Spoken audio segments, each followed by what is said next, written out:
Baik, teman-teman, ya ini pembicaraannya namanya evaluasi pelaksanaan peraturan perusahaan atau PKB. Kita ngomong PLN juga peraturan perusahaan. Masuk PKB. PKB, Pak. Enggak sulit, canda. Canda tapi serius.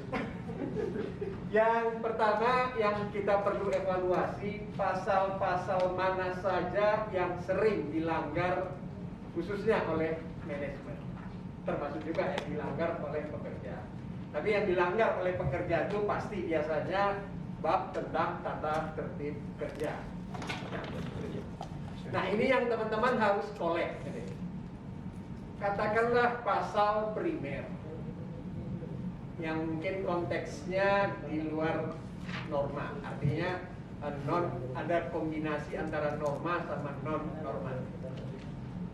Pasal tentang kenaikan upah di PPIP, pasal kenaikan upah itu pasal berapa ya? Kan pasal utama itu. Teman-teman yang di EE diserbuk pasal di peraturan perusahaan tentang kenaikan upah, ada yang tahu? Nah, ini saya cuma ngetes sejauh mana teman-teman menguasai, pernah baca buku PKB. Yang kedua, adakah pasal-pasal di peraturan perusahaan atau di dalam PKB yang kita anggap perlu dipertahankan? Ini malah kecenderungan perusahaan mau bikin degradasi. Jadi yang sering dilanggar yang mana, yang kita anggap perlu dipertahankan karena baik, itu pasal mana aja. Teman-teman harus rinci. Yang ketiga, pasal-pasal mana yang perlu diperbaharui. Ini ada kaitan sama nilai. Misalnya besaran premi hadir, premi sip, kalau ada ngatur uang makan, uang transport, itu ya. Ini nilainya dianggap perlu untuk diperbaiki. Tapi sampai di sini saya merasa perlu untuk menjelaskan. Ada dua model PKB.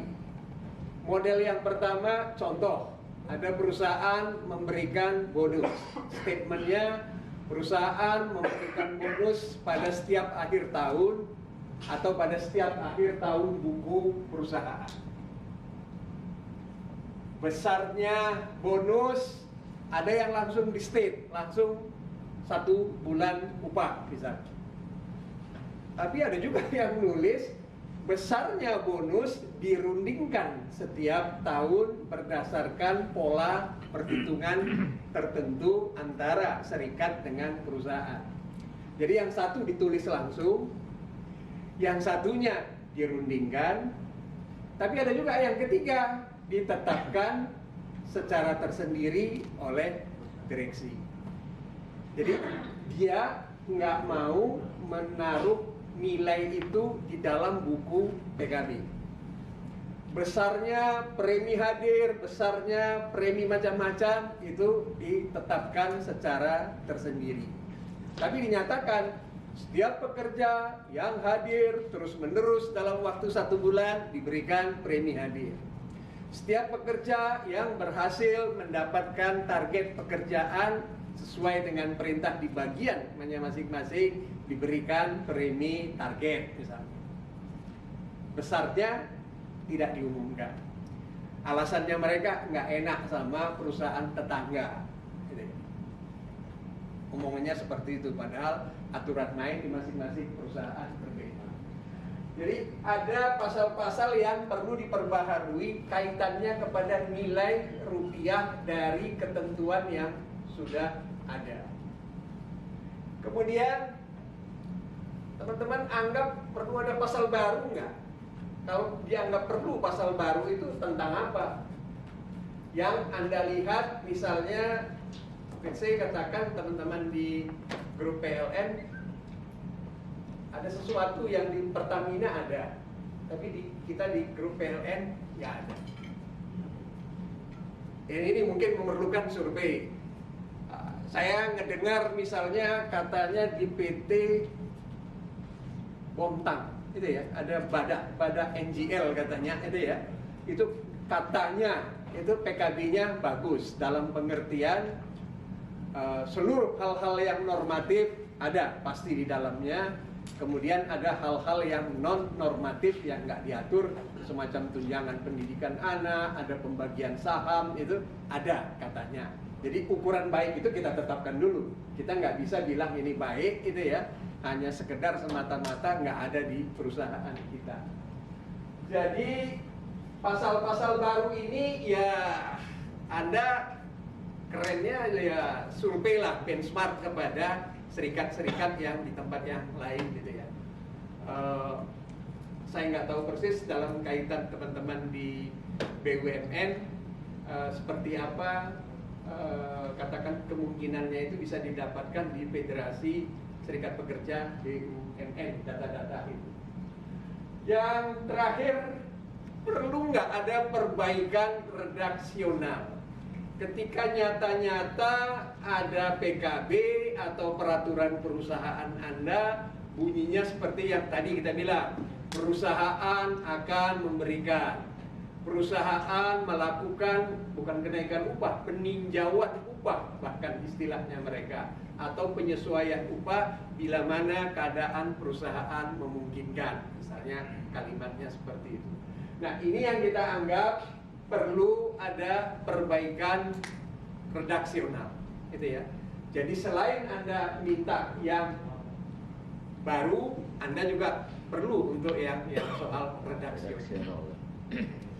Nyinggung sedikit soal format. Tadi disinggung-singgung antara PP, PKB, sama PB. Kalau PB pada umumnya cenderung parsial, hanya 1-2 dari ketika kita bicara PKB, kita bicara paket ya. Ada 20 item yang teman-teman ajukan untuk dilakukan perubahan. Sekalipun mungkin yang diterima untuk dirobah cuman 10. Nah, ini apakah kalau misalnya di dalam konteks PKB sulit, katakan ini pilihan-pilihan ya, khususnya buat teman-teman di Serbuk sama di EI. Ketika berat sekali bicara perbaikan lewat jalur PKB, sementara perusahaan nawarkan, ya tuh udahlah, tetap aja PP, nanti ada hal-hal tertentu, nanti ya kita masukkanlah, kita pertimbangkanlah usulannya teman-teman.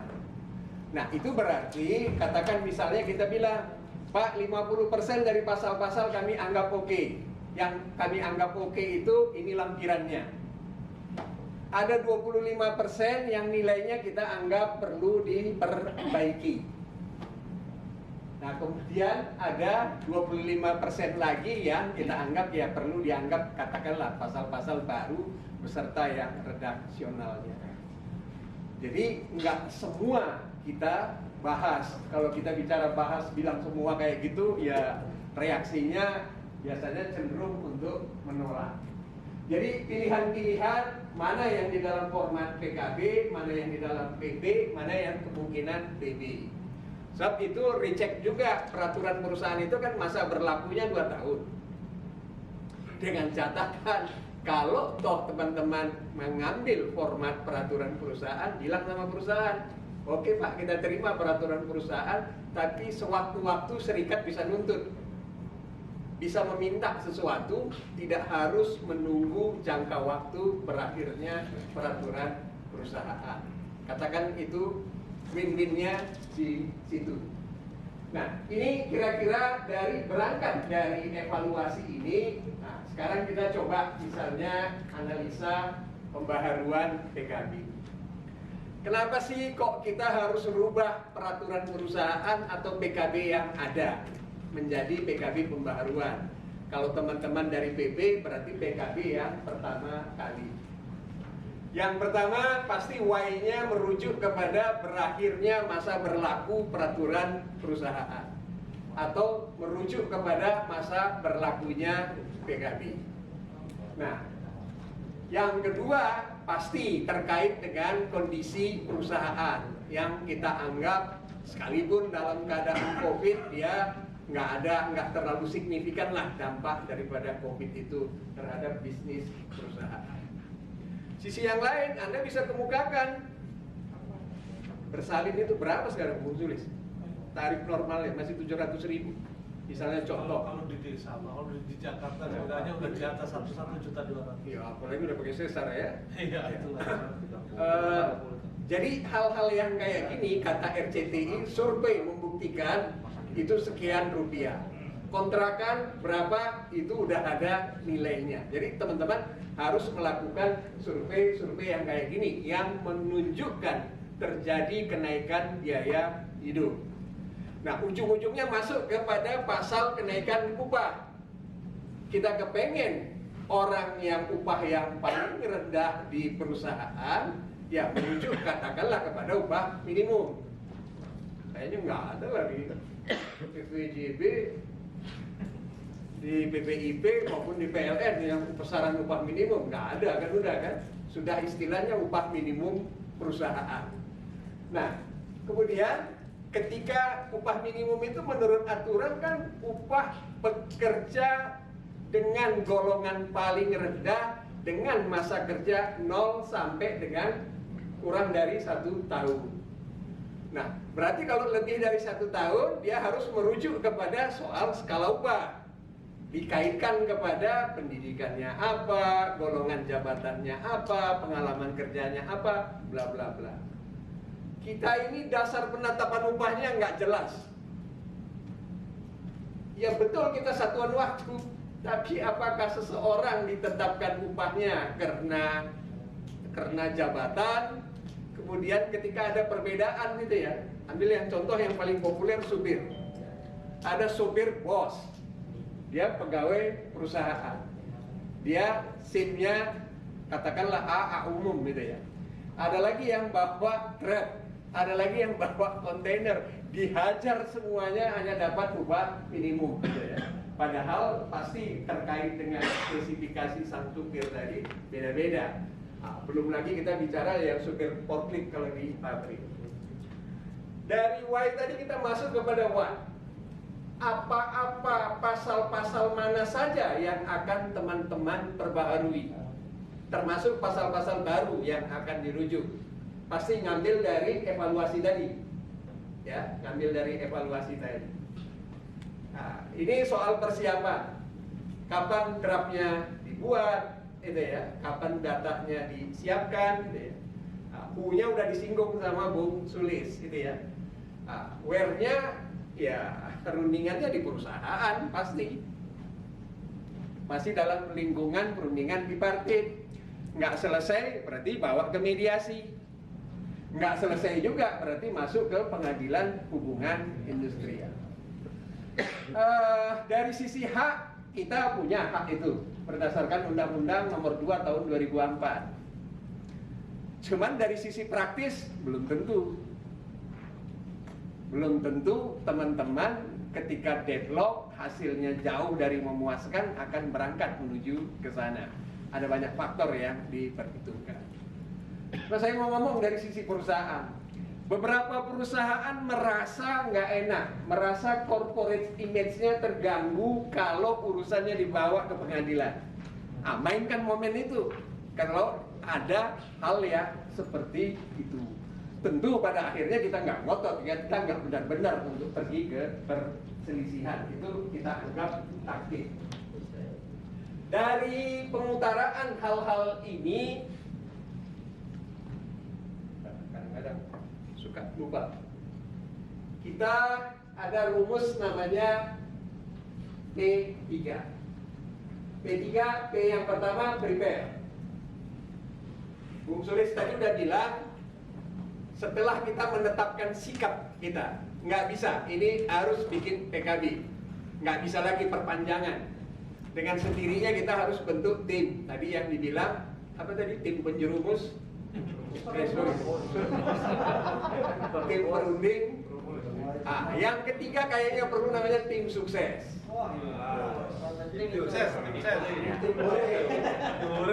Tim sukses ini orang-orangnya yang direkrut yang ya rada-rada reman dikit gitu ya. Namanya nggak perlu dipublikasikan ya. Nah tugasnya dia tugasnya dia yang pertama ketika teman-teman ngantar itu draft. Diiringin misalnya dengan pembacaan doa. Ya Allah ya Tuhan kami. Hari ini kami mengantarkan draft. Kami yakin dan percaya kalau draft ini separuh saja diterima oleh pihak perusahaan. Kami anggotanya akan bekerja rajin luar biasa, itu ya. Jangan ngomong yang jelek-jelek, gitu ya. Tapi berkali-kali berulang-ulang. Nah, yang berikutnya tim ini akan mengkoordinir orang-orang. Ketika Anda keluar dari ruang rapat perundingan, ada orang nanya, itu loh, gimana. Nah, itu yang soal urusannya tim sukses tadi. Jadi prepare pertama tim. Tapi nggak kurang pentingnya data. Ini kita lemah banget beradu argumen tentang data. Berapa yang kita hasilkan, produk yang kita hasilkan tahun ini dibandingkan dengan 2 tahun yang lalu. Dulu speed kita berapa, sekarang speednya kita berapa. Dulu yang kena surat peringatan gara-gara pelanggaran tata tertib berapa orang, sekarang berapa orang. Ini semua harus kita jadikan argumen, gitu ya. Di sini kita lemah. Data, kalau peraturan perundangan gampang lah sekarang ya. Ada undang-undang cipta kerja dengan ada 4 PP turunan dengan gampang kita ketemu, gitu ya. Beberapa PKB juga mungkin bisa Anda dapatkan. Tapi kesulitan yang berikut dalam konteks prepare ini selain data, kemudian dari sini kita berangkat ada draft. Nah, yang keempat yang sulit itu adalah dukungan.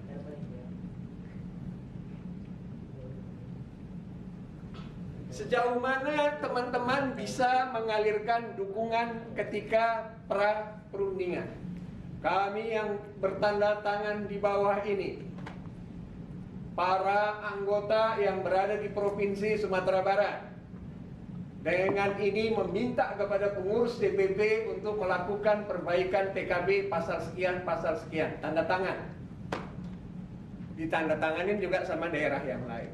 Kalau di tingkat pabrik ada departemen A, departemen B, departemen C. Bisa nggak ini kita bikin WA khusus di dalam kaitan itu tanpa menjelek-jelekkan perusahaan? Ini cara namanya melibatkan dukungan anggota, itu ya. So, tanpa itu kayaknya berat banget ini urusan.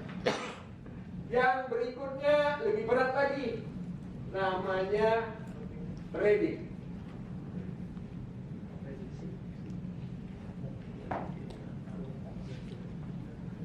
Apa tadi yang sangat didambakan sama teman-teman SPME yang soal apa, kenaikan upah atau apa tadi? Ya, tidak ada campur tangan dari direksi.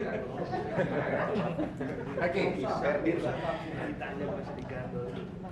Kalau kamu naik ya.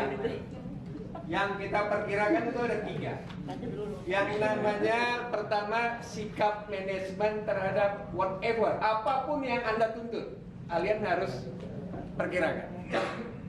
Mau minta bonus, mau minta rekreasi, mau minta yang lain-lain gitu ya. Anda perkirakan apakah permintaannya teman-teman dianggap wajar atau kurang ajar. Itu sikap.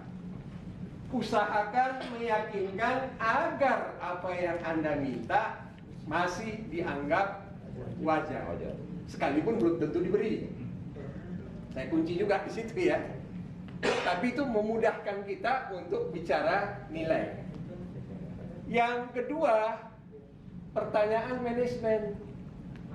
Dasarnya apa serikat pekerja serbuk untuk ngajukan pasal kayak gini?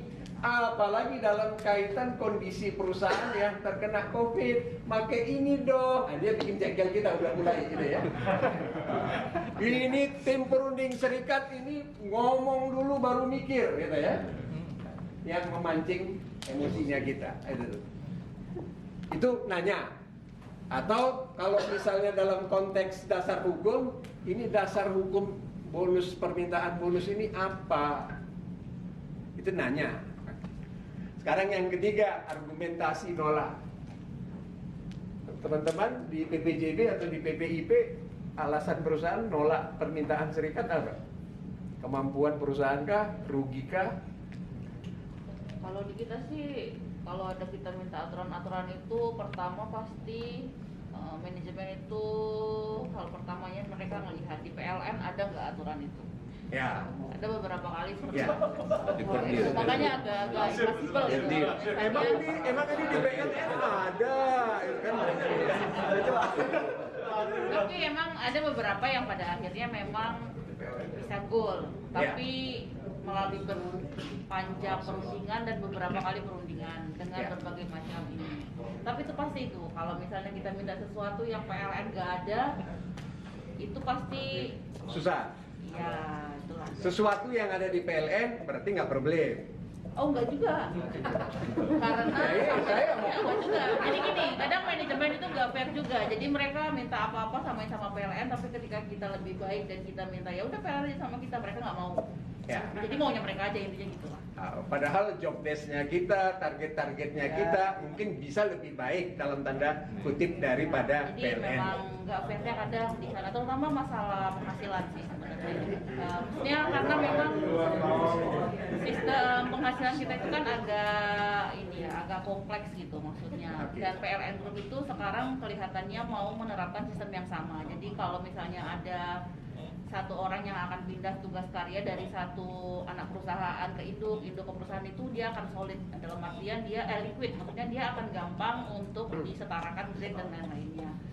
Cuma ya tadi maksudnya kami dari anak perusahaan jadi semakin sulit ketika membuka itu ya, karena di PLN sendiri juga tidak bisa terbuka. Ya.